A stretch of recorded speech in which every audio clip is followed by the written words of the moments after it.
ব্যবসায়িকরা যদি সিন্ডিকেট করে পণ্য সামগ্রীর দাম বাড়ায়, চোখের পানি কার ঝরে জানেননি? গরিব মানুষ আছে সমাজে যারা সন্তানটা রমজান আসলে ভালো খাইতে মন চায়, ধনী বাড়িতে 2-4-10 পদের ইফতার আয়োজন হলো, ভাজা পোড়া তৈরি করার পরে ওই বাচ্চাটার মনে বড় দুঃখ, মা আমার আজকে এটা খাওয়াইতে হবে, সেটা খাওয়াইতে হবে। একটা নারী এমনও আছে সারাদিন পরিশ্রম করে 200-300-400 টাকা রুটি রুজি করে, 3-4টা বাচ্চা আছে তার, স্বামী মারা গেছে অথবা স্বামী তালাক দিয়ে চলে গেছে, কিন্তু এই নারীর জিম্মায় 2-3টা সন্তান করবে কি? উপায় কি তার?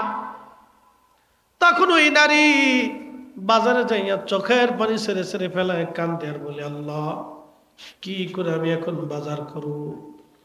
যারা সিন্ডিকেট করে পণ্যের দামগুলি বাড়ায়, এই চোখের পানি কিয়ামতের ময়দানে তাদের হিসাব দিতে হবে কড়াই গন্ডার। কথা বল না কেন? কোরআনকে যদি সত্য মনে করে থাকেন তো মালিক ইয়াউমিদ্দিন, সৃষ্টির মালিক যিনি, বিচার দিনের মালিক তিনি, দুনিয়াতে রিজিকের ফয়সালা করেন যিনি, কিয়ামতের ময়দানে কড়াই গন্ডায় হিসাব নেবেন তিনি। কি কথা বলুন, ঠিক না? এই গরিব মানুষের চোখের পানি যারা নিবৃত্তে ঝরায়, কিয়ামতের ময়দানে কঠিন হাসরের দিনে তারা কত কঠিন বছর আল্লাহর আদালতে দাঁড়ায় থাকা লাগবে, তার হিসাব নাই। আল্লাহু আকবার। করুণ পরিণতি তাদের ভোগ করতে হবে। এই পরিণতির শেষ কোথায় হবে আমার জানা নাই।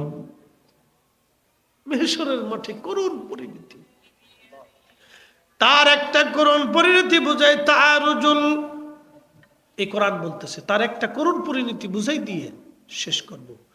তারুজুল মালাইকাতু ওয়ার রূহু ইলাইহি ফি ইয়াউমিন কানা মিকদারুহু 50 সানা। আল্লাহর কোরআন বলতেছে দুনিয়ার 50,000 বছরে এক জায়গা করলে যত বড়, হাসরের একটা দিন হবে তত বড়। একসাথে বলবেন না আল্লাহু আকবার। দুনিয়ার 50,000 বছর এক জায়গা করলে যত বড়, হাসরের একটা দিন হবে তত বড়।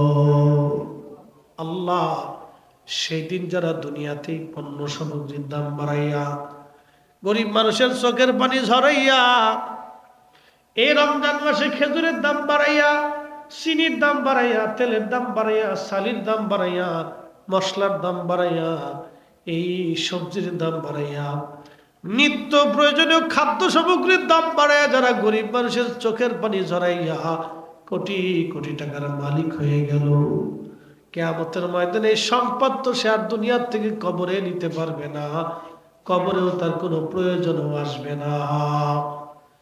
এই সম্পদগুলিকে আল্লাহ সর্বাকৃতি বানাইয়া শরীরের মধ্যে পাচাইয়া আল্লাহর বান্দাকে সেই দিন কিয়ামতের মাঠের একটা পাশে আল্লাহ তাদেরকে জায়গা করে দিবে।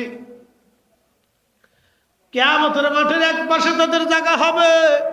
এই সাপ তারে কামড়াইতে থাকবে, মুখের মধ্যে কামড়াইয়া গোশতগুলি টেনে টেনে ছিঁড়ে ছিঁড়ে নিয়ে চলে যাবে। আল্লাহু আকবার। আল্লাহ নবী বলেন এই সাপ যদি দুনিয়াতে একবার নিঃশ্বাস ফেলাইতো, পৃথিবীতে কোনো ফসল হইতো না, জীব জানোয়ার বাঁচত না। এই সাপ একবার কামড় দিলে 40 বছর ধরে বিষের ক্রিয়া শরীরে চলতে থাকবে। নবীজি বললেন দুনিয়ার 50,000 বছরে এক জায়গা করলে যত বিরাট, একটা দিন হবে তত বিরাট।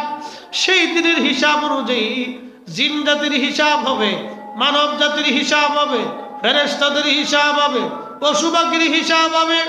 সমস্ত মাখলুকের হিসাব টানার পরে ওই দুনিয়াতে যারা পণ্য সামগ্রীর দাম বাড়াইয়া গরিব মানুষের রক্ত যারা চুষে খাইলো, যারা গরিব মানুষের টাকাগুলি মারিয়া সুইস ব্যাংকে এবং বেগম পাড়ায় বাড়ি বানাইলো, গরিব মানুষের টাকাগুলি নিয়ে আল্লাহর বান্দাদের হক যারা মেরে খাইলো, কিয়ামতের ময়দানে আলাদা তাদেরকে রাখা হবে।